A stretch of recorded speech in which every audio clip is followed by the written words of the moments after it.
Good morning. My name is Claire Smirker. I'm a faculty member in the Department of Leadership, Policy, and Organizations, and I help co-direct the Capstone project. What we'd like to do this morning is provide multiple perspectives to enhance our understanding, and then to engage in a lively question and answer discussion, which I think will also help us and get some of your reactions to what we're doing. So we're eager to engage in this discussion and this dialogue this morning, and I'm glad we have sunshine for you as well. It's not so dreary as it was yesterday. I'm going to talk a little bit about the panel, and then I'm going to hand off to my colleague, John Braxton. So John is going to talk a bit about the conceptual scaffolding of this capstone project, why we have engaged in this endeavor, and how it differs from the classical dissertation. Next to John is my colleague, Ellen Goldring. Ellen will speak about the curriculum and the way in which the curriculum then links and prepares students for successful completion of the capstone, and kind of the way in which the capstone reflects the synthesis we hope to gain across courses with this final project. Next, my colleague Tim Capone. Tim will talk about the marketing aspects of our program, how you distinguish a program like ours from others, and how you underscore the differences relative to a capstone, relative to a weekend program, for example. And Tim is just a whiz at that topic, and we look forward to that. And finally, we're thrilled to have two of our recent graduates, May 2007 EDD graduates, Susanna Baxter and Jean Hollenbeck. Susanna was a higher ed student, now grad, and Jean a K-12. And they're going to talk a bit about their experiences, a bit about coursework, the capstone project, balancing full-time employment with really what is a full-time EDD program, but it is, of course, considered or construed as a weekend part-time program. So we're eager to hear their insights as well and welcome them back. Jean drove all the way down from South Bend, Indiana, after work last evening and arrived at 1 a.m., so we're very pleased to have him. Okay, John, would you like to begin? Thank you, Claire, and good morning. I'm John Braxton. I'm a professor in the Higher Education Leadership and Policy program within the Department of Leadership, Policy, and Organizations here at Peabody of Vanderbilt. And I'm a co-director of the Capstone Project, and I work with the students that are Higher Education and Leadership and Policy program students. What I want to talk about is how the capstone is a different form of scholarship or a different scholarly form for EDD students and faculty. And what we're talking about here is how you certify competence of graduates. And it has earmarks of a form of scholarship familiar to many faculty in schools of education and other disciplines, which would be Boyer's notion of the scholarship of application, which entails the application of disciplinary knowledge and skill to both societal and institutional problems. Thus, the scholarship of application is serving the external environment of colleges and universities. And one could argue that the EDD dissertation in the past has been an example of the scholarship of application. And the capstone projects require the application of disciplinary or subject matter knowledge and methodological skills to address the problems, issues presented by the capstone clients. And my colleague, Ellen Goldring, will be talking about the coursework and how that prepares students for that particular component. So capstone projects require that students have a knowledge and understanding of the literature pertinent to the topic of the capstone project. Thus, they use targeted reviews of literature, not exhaustive like you'd find in the traditional dissertation, to not only focus the project, but also interpret the findings and make recommendations for policy and practice. I see these as being an indispensable characteristic of the capstone project, is that there's a review of literature embedded in the report, and this is a very defining characteristic of the project. They also entail quantitative and qualitative methodologies, and these methodologies must be executed with rigor, the kind of rigor you find in a traditional dissertation. So this is another indispensable characteristic. However, I think as faculty, because of our socialization, we tend to want to push the limits of what a capstone project would entail, and this brings in the issue of what role does theory, testing, and theory generation play.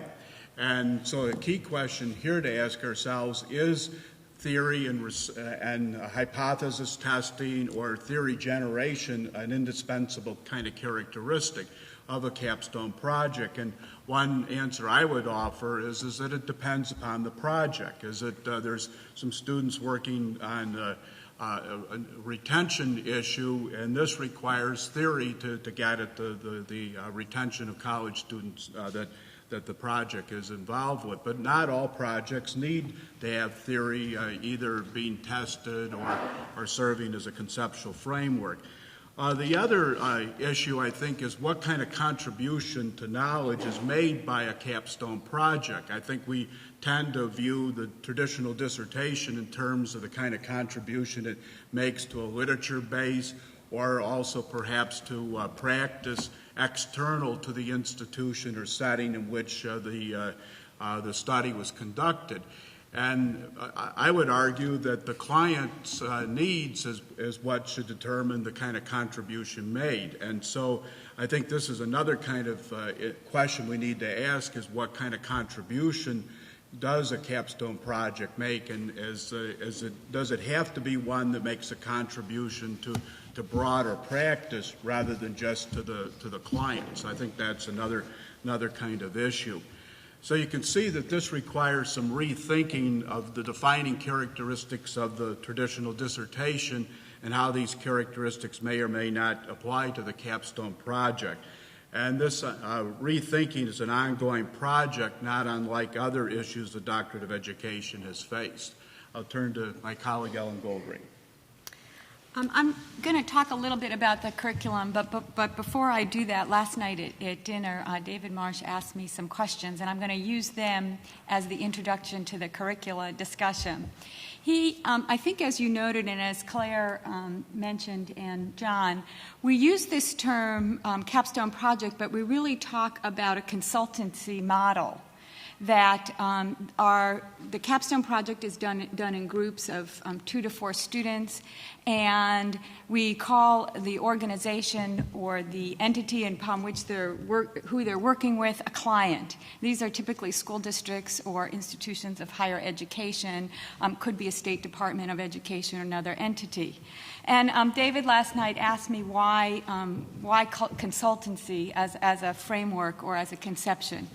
And I hope I remember what I said because it made sense at the time. So but I think what we're thinking are that this requires the following skill sets, and then I'm going to map backwards from that into the curriculum. The first is problem finding. One of the hardest things as leaders is to narrow down what's really the problem here.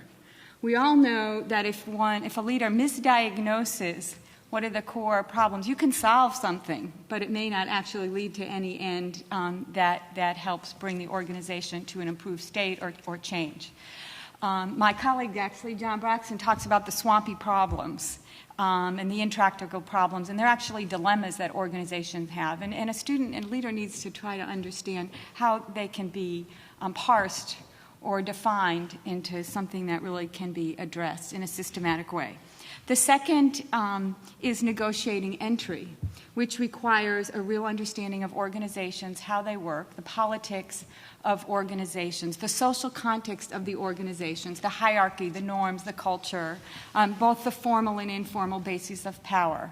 If one wants to enter and work with an organization, and they call it McKinsey first does homework about the organization to try to understand the setting upon which they're entering. The third is authentic problems. If an organization calls up McKinsey and says we're facing a fiscal crisis or a crisis in transition of leadership or a crisis in declining revenue, they've obviously defined a problem that is of great concern to them. And we want the students to work on authentic problems. The third is what it takes to provide meaningful recommendations to that setting and that quote-unquote client. And here I think it's a big difference between a project with a real live client and a dissertation, in that there is a body here that is waiting and working alongside our students to listen and receive the recommendations. And I think, as Jim said yesterday and Claire said, these projects are presented both back to the client and to a group of faculty. Now, so if I take those things and you look at our curricula, on a piece of paper, it looks like, gosh, this is pretty traditional. We have the same titles: leadership theory and behavior, organizational theory, instructional leadership, ed reform. I mean, it doesn't seem all that different. So I think the difference comes in both the pedagogy, and if we have time, we can talk about that. What does it really mean to teach so that knowledge is usable and adaptable, this concept of adaptive expertise, and making knowledge visible for practice, and also in how we define the content of the courses behind just the titles.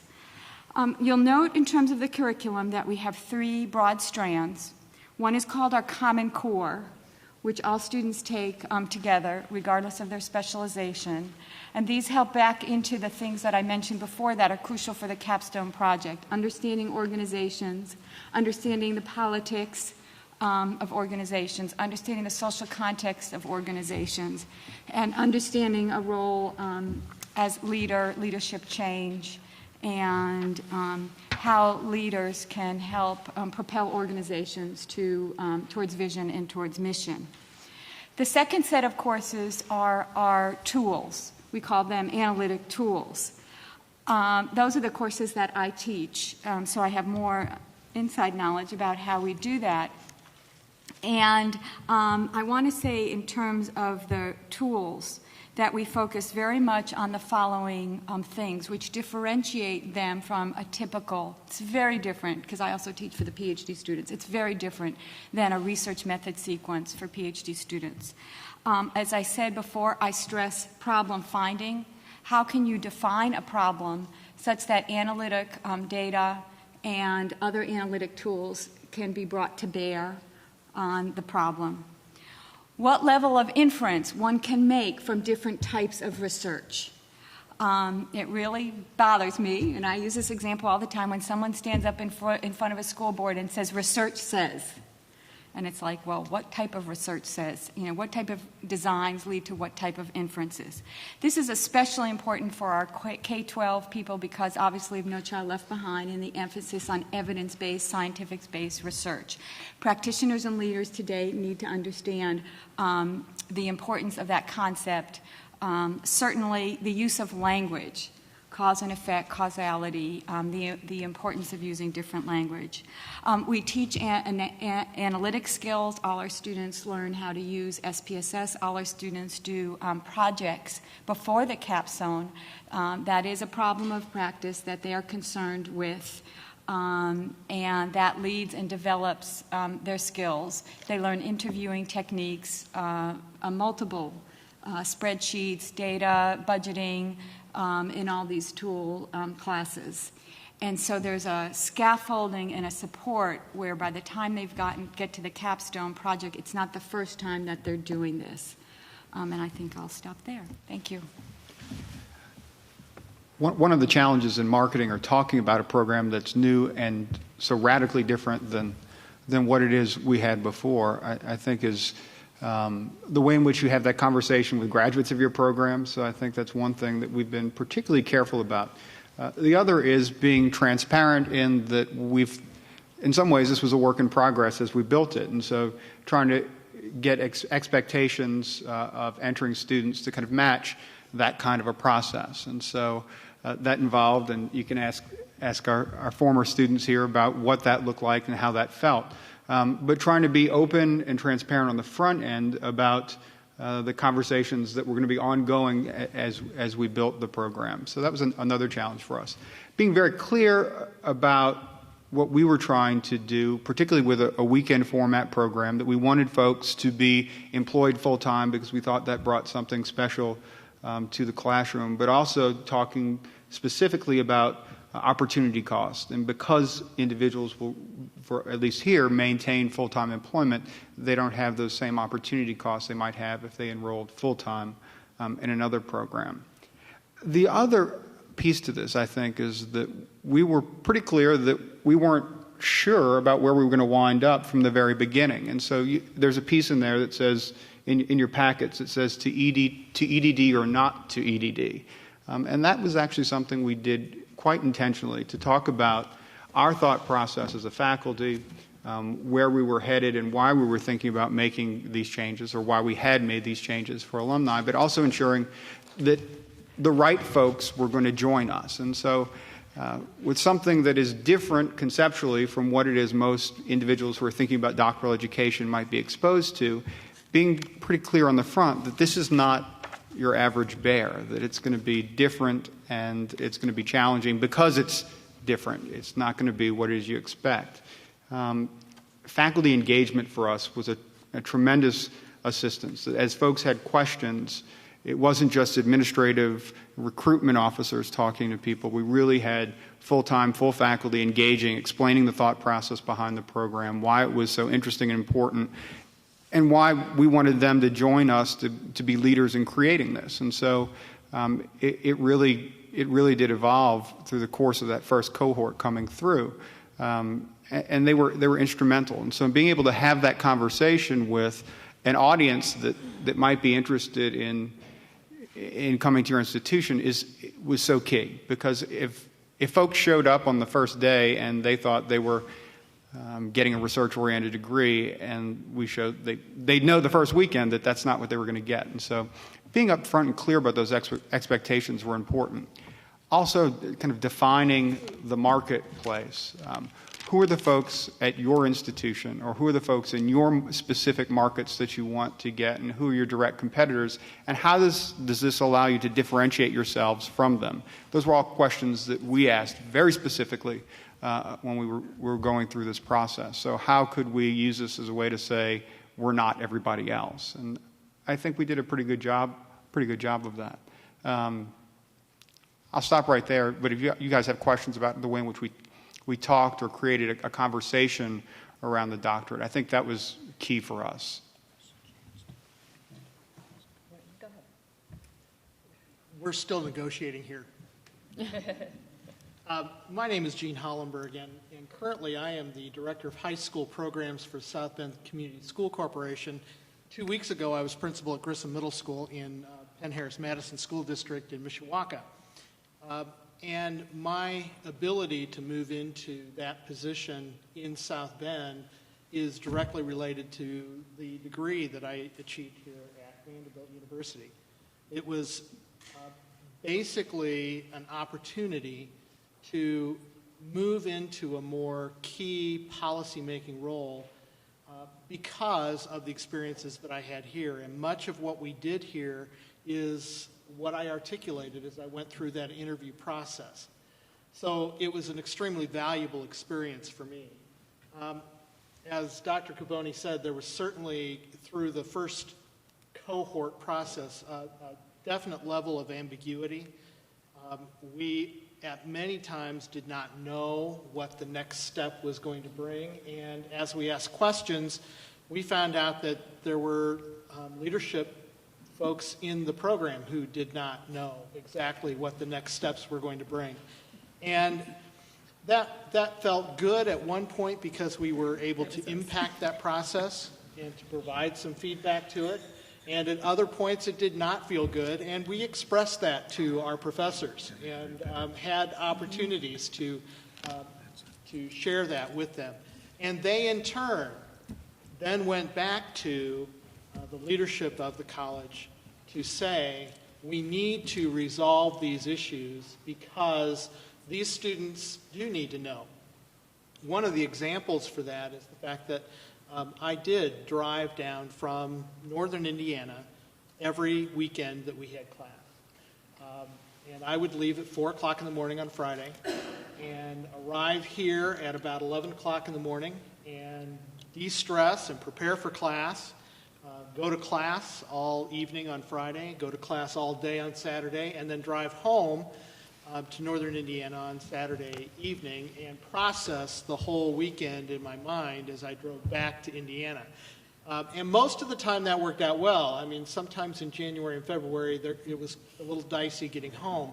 But it was an experience that was valuable to me in the long run. What was important to me was to know when and where certain things were going to happen early enough that I could let my employer know when I would be out of work.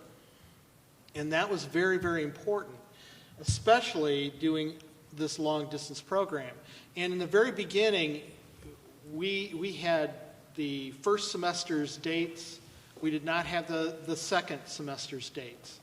And I kept pushing, saying, you know, I need to make arrangements. I need to get my hotel. I need to let folks know when I'm going to be there, when I'm not. I had to do all those things. And probably the first year and a half of the program, it was a little difficult getting those dates. But eventually it got to the point where they were established, and we were able to get those pieces of information quickly. And again, I think that's part of the feedback that we provided to the program as it went on. Regarding the capstone, I'm 50 years old, and so I started the program at 47, and I really was not looking to become the next great researcher out there. I often have feelings of grandeur that, you know, maybe I'm going to solve this huge human problem and you know, gain great acclaim and the Nobel Prize and all those things. But those quickly die away when I realize my own limitations. And I understand that I really am a person who uses research as opposed to one who generates research. I am a consumer. And I need tools in order to use that research effectively for the organization for which I work. The capstone taught me a lot about doing that, and as it's already been pointed out, it is a synthesis of all that we do. I was just jotting down some things. The capstone that I was involved with, we impacted leadership. We had to observe and evaluate teaching and learning. We did very much so have to negotiate through the politics and the social context of the organization. We had to learn how to manage the bureaucracy that worked through the organization. We had to be able to identify what research had been done, what research was being applied for the programs that they were using, and then to determine whether or not there was additional research that could come to bear on the projects that they were attempting to pursue. We did learn about how organizations work, and I learned an awful lot about when, as a leader in an organization, there's some things I definitely don't want to do in the future, as well as some other things that I want to apply. We had observation of policy and practices that could be directly applied to my own organization. We learned to collaborate. And perhaps that's one of the most important pieces of the process. You know, it would have been a much easier capstone if I'd done it on my own. And that's because, of course, I knew how to do it right. And my colleagues didn't necessarily know so much. But in the process of working together, I learned much of my own limitations, as well as how to work with negotiating how this process is to take place. Finally, I think the impact that we had, my gut feeling is that many dissertations end up adding some kernel of knowledge to the whole process of how we do things. And those dissertations will be read by many folks, and perhaps there will be some recommendations followed. We know that the recommendations we made were considered, and some of them at least were used by the organization that asked for our services. And that has kind of a different feel to it, because it's a lot easier, and I think it adds some accountability to making those recommendations. As trailblazers, what Jean was discussing, I concur with it. I also think that had I had the experience to do over again, I would do the same thing. There were moments where I wanted to pull my hair out because I am probably type A to the extreme, and my job was, when I started the program, was vice president. I'm now chief operating officer for the Tennessee Independent Colleges and Universities Association. And for me, I plan everything a year and a half out. That's the nature of the job. And so in the program, that doesn't allow you to do that very well. But it got a little bit better, and I got a little more relaxed on that end and appreciated the experience immensely. It makes my EDD experience, almost from the first class, immediately had an impact within my career and my job. I started asking better questions on some issues. I'm an administrator at heart. I manage process. I'm good at that. It didn't impact that, but it impacted the way in which some of the questions I was asking, and perhaps was greater support to my boss throughout that program and into the future. I really enjoyed the 3-year format. I've horror stories of friends and family who have been in programs that they didn't have the discipline of that 3-year lockstep program. And so, therefore, some of them still don't have their doctorate. So for me, I really appreciated that. From a personal perspective, the weekend class format, again, I really like that. The 3 years, though, was filled with me with an enormous amount of sacrifice, both at the personal level and I struggled. Year 2 was a difficult year for me health-wise. The stress just caught up of the nonstop pace. And so for me, there was a lot of evaluation, a lot of getting off of everything I possibly could and kind of disappearing from the non-work Susanna or non-school Susanna. I think it was all worth it. I'm alive. I made it. My mom was a little worried at times, but I made it, and I'm better for it. The capstone experience that I had was working with a state higher education commission. My background is all private colleges, and so for me, it was an invaluable experience at seeing the other side, and luckily was given an opportunity to do that. And so as a part of our experience, we were on multiple public campuses and interviewing faculty and administrators within kind of the IR faculty world. Again, I have interaction with and do professional development with the private provosts from our colleges, but that's very different from a public and that experience. So that helped to broaden and gain better appreciation and understanding for the fabric of higher education, specifically within the state of Tennessee, because that was the environment. Welcome questions at a later point. Thank you, Susanna. Thank you all, colleagues. I just want to punctuate a few points. As Susanna said, last year was our Trailblazer group, and we learned, we have lessons learned that we developed this list at the end of last semester, spring semester, and made refinements, made changes to the capstone project. So I'd like to review some of those. The first lesson learned was the need to vet more clearly, more deeply, our clients' interests and their expectations relative to the capstone project. That's done up front. John and I, in our conversations, in our exchanges with potential clients, make sure now that they understand what we are about, our intention, the scope of project that we are interested in pursuing with our students.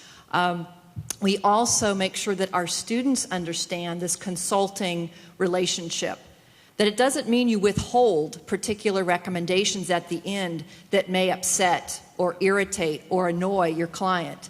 You offer those recommendations at the end based on your research, based on data collected, and a client is free to reject those recommendations. That's part of the client-consultant relationship.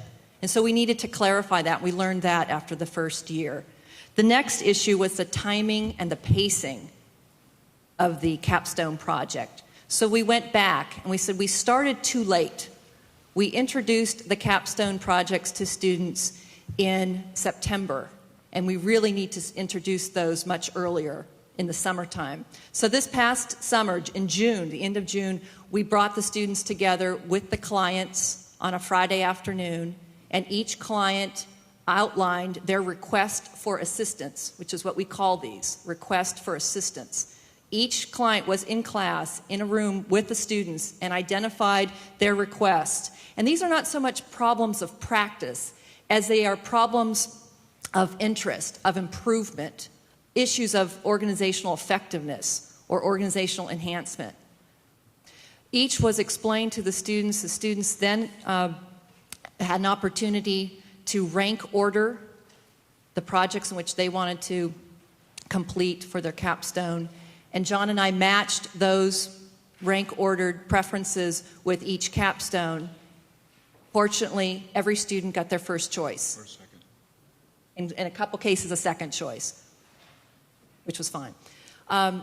We've also embedded now, and this is outlined in the syllabus that is in your packet, the course syllabus for LPO 3460, more regular checks. So this is part of the pacing of the project. More regular checks on student progress. We've also instituted more informal meetings rather than organized weekend class time. So we're meeting more regularly with our students relative to their capstone progress when they come in on a weekend for a weekend class. We grab them, we schedule a meeting for that Friday afternoon before they begin their regular weekend course at 4:10. We are meeting with them more regularly, at least twice through the first semester.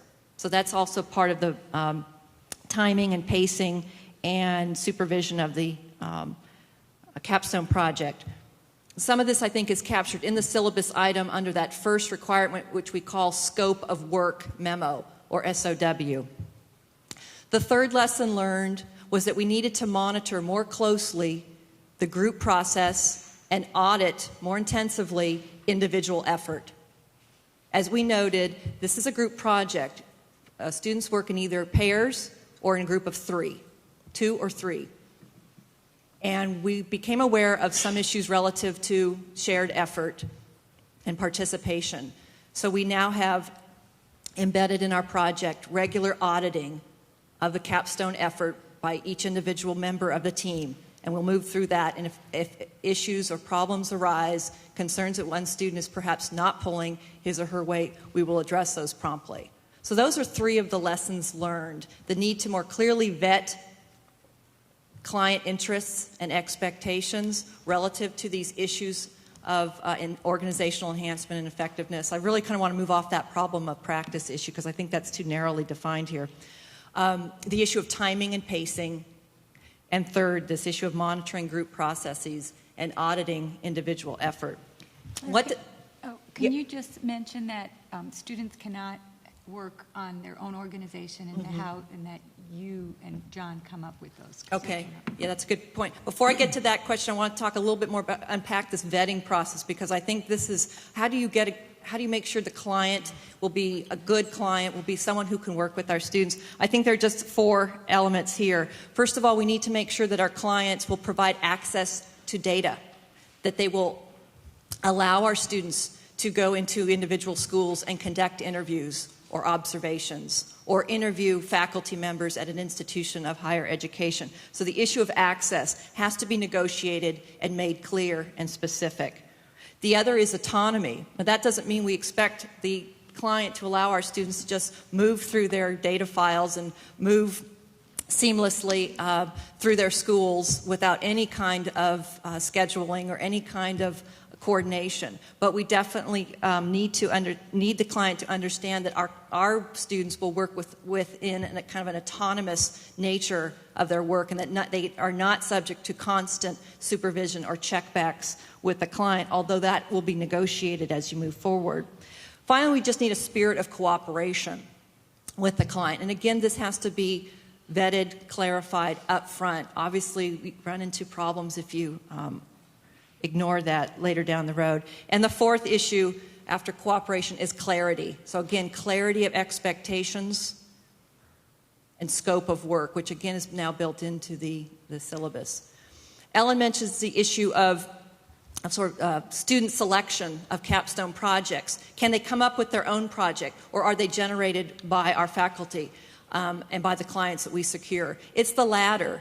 Why? Because we didn't feel that it was a good idea for students to bring to the capstone project elements from their own institution or organization. I actually don't think that's a good idea in a dissertation, ever.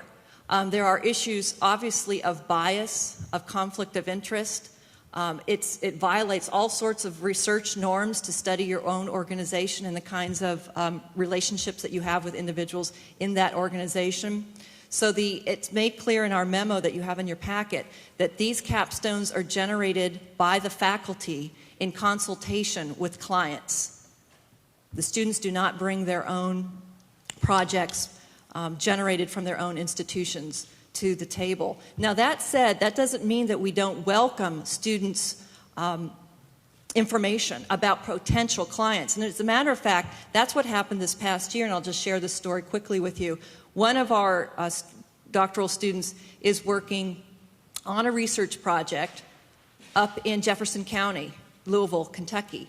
And she brought some information to me relative to their interest in working with us and in terms of their capacity to work effectively with us. And I pursued that lead, if you will, contacted the Director of Research and Evaluation for Jefferson County Public Schools, and through numerous conversations, emails, and discussions, we agreed on a set of capstone projects. We actually anticipate, because it's going so well and we understand their capacity and their needs, we anticipate an ongoing cooperative endeavor with Jefferson County Public Schools with capstone projects continuing out into the future. Another of our ongoing clients will certainly be our own school district here, Metro Nashville Public Schools. Why? Because we think that's important to serve your local school district. And second, they have issues, they have interests in terms of organizational enhancements and effectiveness. And we have a very strong and productive relationship with our own local school district. So some of these clients are generated through professional contacts, sometimes a personal contact, but certainly knowledge based upon the organizational's capacity to engage with us in a productive capstone experience. Did you want to follow up on any of the... Well, there's a couple comments I'd like to make in relationship to some of the ones that my fellow panel members made. One is Alan Goldring talked about authentic problems, and then Jean also mentioned this.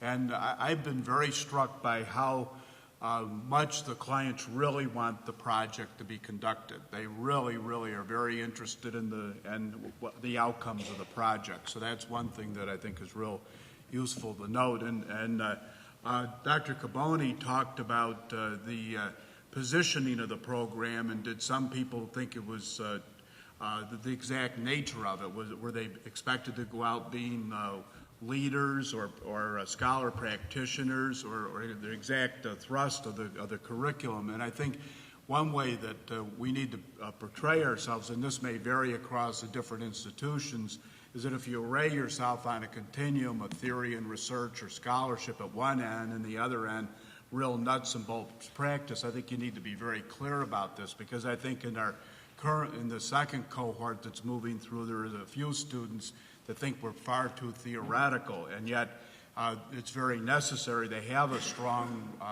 literature base to what we're dealing with in our courses and in the expectations for the project. So that's one thing of how you position yourself along a continuum like that.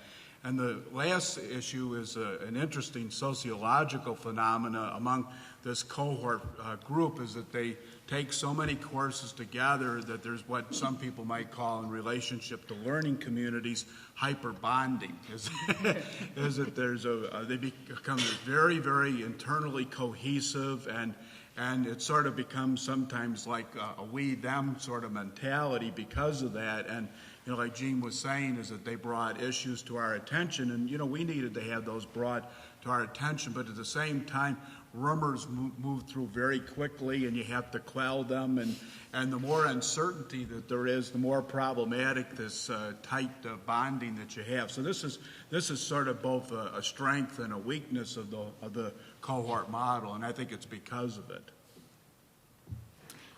One thing that you might want to talk to our graduates about is, I think alluded to in both, the commitment it takes to pursue this type of program. When looking at our curriculum, you note that we have classes throughout the school year, including summer. So when we say 3 years, there is no break. But most importantly, I know many of you worry about the EDD being a watered-down PhD and expectations. And I think our graduates can talk about that. The level of work and the amount of work and the quality of work that is expected of them is very, very high.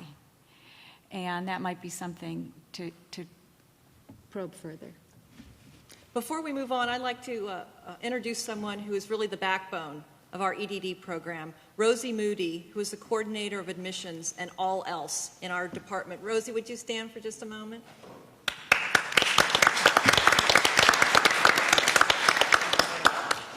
If you really want to know about our department, about our students, how everything is put together, it's because of Rosie Moody. In fact, she put together the packet. She puts together really everything. She answers all of our questions and all the students' questions. And I think she's the grease that makes this wheel turn, and you need that kind of person. You can't manufacture them. We're just very, very fortunate to have Rosie Moody as our administrative director in that sense. And she really knows about the hyper bonding. Comes to her first. Yeah.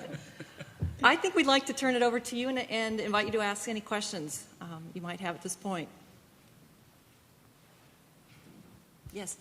Can you talk a little bit about how you as a faculty select finalists? Well, I guess it goes back to that issue of... Yes, the question was, how do we select our clients? We're looking for those swampy questions or those swampy issues. We're looking for clients that have the capacity, again, and the will or the interest to collaborate with us.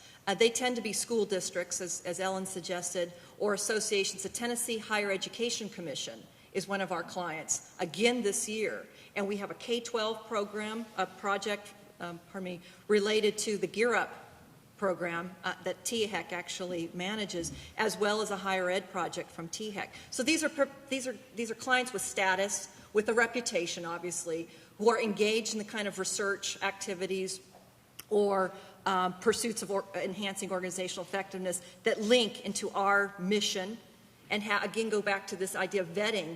Their interests and their expectations have to fit with our role as capstone directors and the expectations related to the capstone. Now, that's one way to go about it, doing it, but another is just to think of places that you know of that they might have an issue that they'd like to have explored or dealt with through a capstone project, and that's how I proceeded in a couple cases. And then in another case, I was approached by that organization, and they were very interested in having a capstone project done. So there's different ways of going about it, I think. And from kind of the alumni perspective, thinking about how do you engage graduates of your program in their organizations to develop relationships that are stronger that way, to have a request for assistance that might be broader than just professional contacts or folks that we know. Is there a way to do a more public request for that? And so that's one of the things that I'm thinking about all the time. But yes, Dave? There are two related things. In the capstone project itself, how did you help students see how well they were doing problem identification or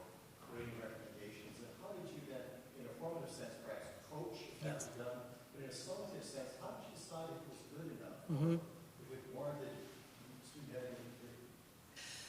Well, I think we're better at that this year than we were last year. I think last year we waited a bit. In January, the students, and this is outlined in the syllabus, and this is repeated this year, the students present interim reports the first week of January. So they've started, of course, roughly in last year was September, and as I said, this year the capstones were presented in June. We have now these regular checks. So we're meeting. I'm reviewing their memos. I'm looking at their interview protocols. So this is now, the new and improved version is more regular checkbacks with each of us and meetings on these Friday afternoons for an hour when they're already coming into to the city for their weekend class. Their draft is delivered, I believe, in late February, early March, and that, as you can imagine, that takes a lot of our effort and close scrutiny to examine that draft report, make recommendations for changes and improvements, which will then need to be made. They present in April. By the way, they present both to their clients and to the faculty. And they're separate. The presentation to the clients, I think, should be and is a private meeting with the client and the more public meeting with the faculty. And we invite graduate students, and it's held actually in this building as a much more public activity. So it falls on us. We are the gatekeepers. We are the quality control agents as directors. And that might be something that we need to look at because, in a sense, what we've moved from is from a dissertation committee to simply a dissertation advisor or director, now known as a capstone advisor. And I think we need to play with that perhaps a multiple membership is more appropriate, maybe 2 or 3 members. What we do, though, I want to underscore that it's not just my eyes and John's eyes examining these projects. There is input from other faculty members, particularly when capstone projects move into content domains with which I'm not familiar. So, for example, this semester, some of our students are working on projects related to the Wallace Foundation's efforts up in Louisville, related to the way in which new principals use data to drive instructional decision-making. And so I refer my students who are engaged in that capstone to our experts, if you will, on our faculty. And that, of course, would be a number of them: Joe Murphy, Ellen Goldring, Mark Behrens, and others. So we have the expertise. That's probably another cut, though, when I think about it. We would probably exclude capstones that fall so far outside any of the expertise represented in the faculty that we don't feel we can adequately inform those pieces. Now, I say that, and then I think, well, we actually do represent a fairly broad set of broad experiences and content foci, but I think that would certainly be a decision rule if a capstone proposal, a request for assistance, came in from a potential client, but it just doesn't fit with the expertise represented across our faculty. Does that answer your? Okay. How do we decide if it's good enough?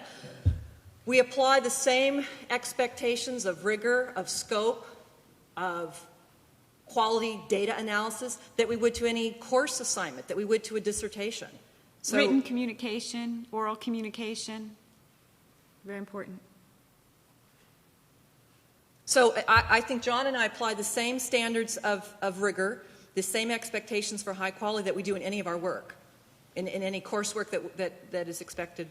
But then you need to take into consideration the things that I mentioned about where does theory come in, should it come in at all, or also the kind of contribution be made, because that's something, some committees might push to say, well, what the so what of a particular findings or of a dissertation. The elements are outlined on this last page of the memo, the EDD capstone memo. The final page where it says project expectations. Now, that doesn't provide a rubric, sort of a grading or quality rubric, but it outlines the components for you. I think another piece is also that kind of public examination. So at the end of the process, there's a room full of faculty these folks are standing in front of, and we ask questions, right? Right. Yeah, can you we have speak scars. To that? Yeah. Speak to that, Jean and Susanna. What it felt like. Yeah, that public. Before doing that, I'd like to comment a little bit on the process. For us, we had a very difficult time working through the bureaucracy of the organization our client. And so as we went through, I think this is one of the areas where we ended up having many more meetings with Claire than other folks in our particular group, because we were working through this process. And I think it was important that the feedback that we got every time went directly to the specifics of the final project. They went to, what are you trying to do? How are you going to communicate it? How will you justify any recommendations that you make? Is your analysis correct? How will this finally impact the client? And also, can you communicate this information effectively? All of those pieces were part of the conversations that we had throughout the process. When we got up in front of faculty, it was very interesting because no group took a pass. Every group got hit in some way or other because of the different expertise of the faculty in the room. I recall one group getting up ahead of us, and one of the faculty just really questioning hard, and the group felt attacked in the process. And we took a break, and that faculty member came to me and said, "Can you believe this?" And we were talking about some things, and I'm thinking, oh gosh, we're next. And so I went up next, and that faculty member softballed us, but Ellen really hit us hard. And I was thinking while this whole thing's going on, well, I thought Ellen liked us in class. But again... I do. But again, they were very, very important questions. And upon reflection, I thought in my own mind, if I had been better prepared, if I had thought harder about this, I could have answered it in this way. And I think I could have answered her questions. That's part of the process for it. Well, Gene, what did you go in expecting the questions would be like? We didn't have any idea. I mean, one of the things that we knew is that it was not a dissertation defense. And so knowing that it was not a defense made us, I think, feel a little more confident than we should have going into the process. But I guess we expected that the people would ask more specific questions about what we found instead of questions about how we justified what we did. And I think that's probably the biggest difference. And that's where some of that quality control comes in, is by justifying what you did. I think for the higher ed group, I'll speak for us, there were 7 of us out of the cohort.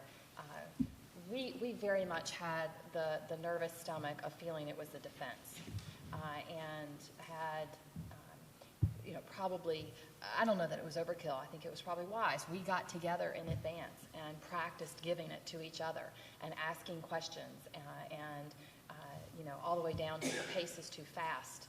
You're using acronyms, all those types of things to try to get. We didn't want to get. We wanted questions that came that weren't because we didn't clearly communicate something. And so we really practiced that.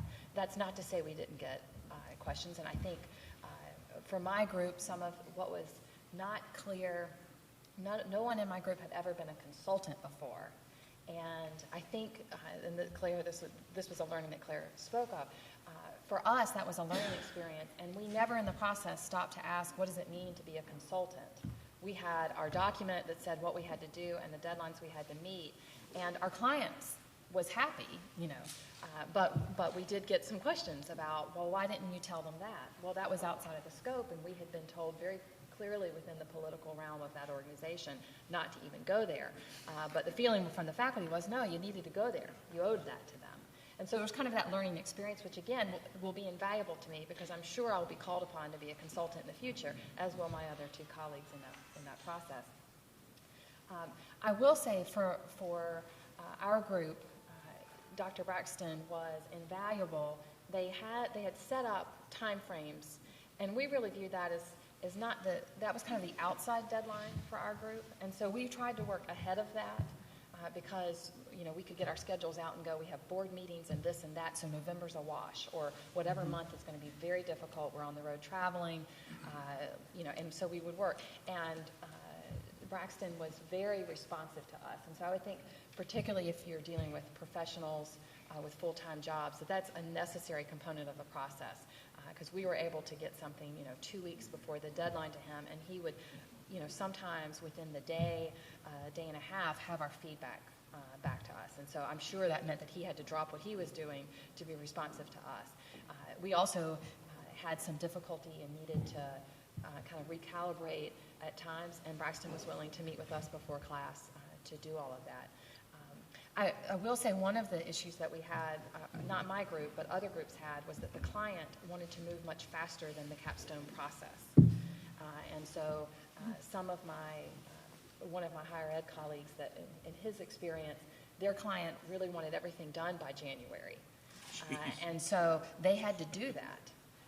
And that made for some harried movement, but it was an academic plan, and it had to happen. And so there needed to be some flexibility within the process, and that was there for them. Bill? Just a question about the phasing of the faculty engagement with you and client review. Seems to me that you just want to have the faculty review before the client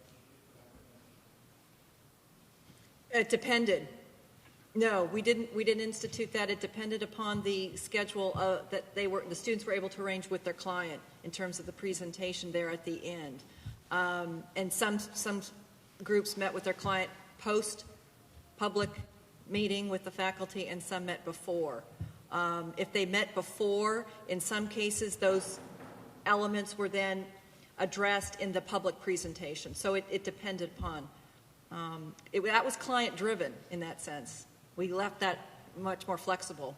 But that's a good point, and some of this is, trial and error, obviously. It's a new process, and we're still working our way through it, like the lessons learned that Claire talked about, and, the comment you're making, I think, is a good one. Yes? Actually, I have two questions. In this, I know you don't call it a first, but in this final discussion on the project, is the client going to participate in that process, and they have a say in whether that is being acceptable? No, we've divorced the two activities. So the students meet with the client separately and privately, either before or after. The second question I have, I know you're just new at this, but what would you do if you had a project and you just decided anybody you look at it does not meet the minimum standards of the university?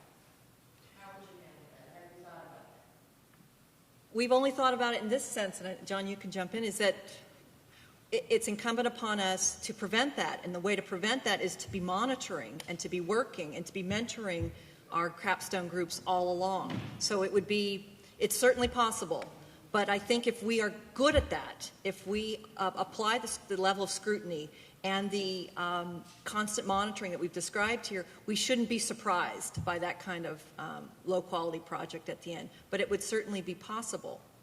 In addition, we have a comprehensive exam as well as, of course, all of our coursework.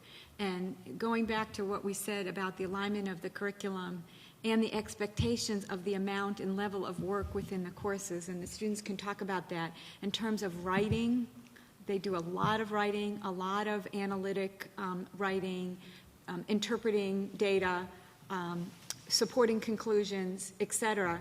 So I think there are other ways along the program where if there are concerns, that would be addressed, I think, before the last year. It would be pretty hard to get to that stage. Also, I think one thing you might want to do, or what I would do if it were my project or the project that I was overseeing, I think I would bring in quite a few of my colleagues and have them review the project report and see what they thought, because I wouldn't want to have just me making the decision. A decision that profound needs to have a collectivity involved in the discussion, and then we might see if it was retrievable or not, or I think I would be in favor of not letting them graduate if it were really very, very low quality. But as Alan Goldring was saying, is we try to really head that off, and our students are Selection. real On the high front end, quality, yeah. so there really isn't, the probabilities of that are pretty low. Over here, yes? My questions are mostly yes and no questions. This is it. So John and I each supervise 3 projects, roughly, apiece. See, 2 to 3, because we think 4 is too many, because I think there's a dilution effect, and we want to make sure that each student is participating in a strong and robust way and is engaged fully in the project, and we think 3 is definitely the maximum. And 2 is doable. We had a higher ed project with only 2 people, and they were happy. I mean, as you know, there are costs to a larger group. Yeah. And what was your very first? IRB. Oh, IRB. Go ahead, John. They all go through IRB, especially if they're interviewing people or they're conducting a survey. There's one that's currently going on where it was very much a standard part of the operation, and I had the students contact IRB, and they were told that they didn't need to have that part of the project go through, but we always have them go through. And then some organizations, like other colleges and universities that are their clients, or a school district may also have an institutional review board, and they need to have it go through that also, because we're real concerned about the ethics and the protection of human subjects. That's a real important part of it. We introduce issues of IRB, human subjects protection, Ellen and I, in our methods courses, so they're familiar with it. They go through the training, though, right away this summer before they start the capstone, so they are what we call here IRB certified, and we think it's important, even if they're going to get an exempt status, that they look into that. And when you talk about issues, there were definitely issues.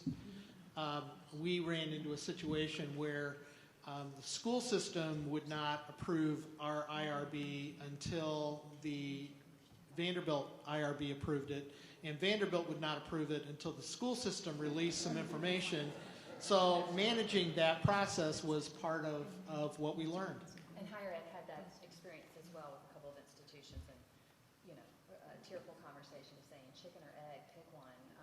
One of you got a good blink first, and they all got it done. How is our time, David? We just need about 2 more minutes. 10 more minutes, okay. I'm in the back. I'm assuming that most of the faculty in the program went through to publish, if you will, the learning that you achieved in the course of your capstone project. We discussed that a little bit. One of the things that we were told right up front is that the information was a report back to the client. And so there certainly are agreements between the client and ourselves as to what kind of information can be shared out and in what forum that can be presented. But in the process of doing what we did, the recommendations belong to us.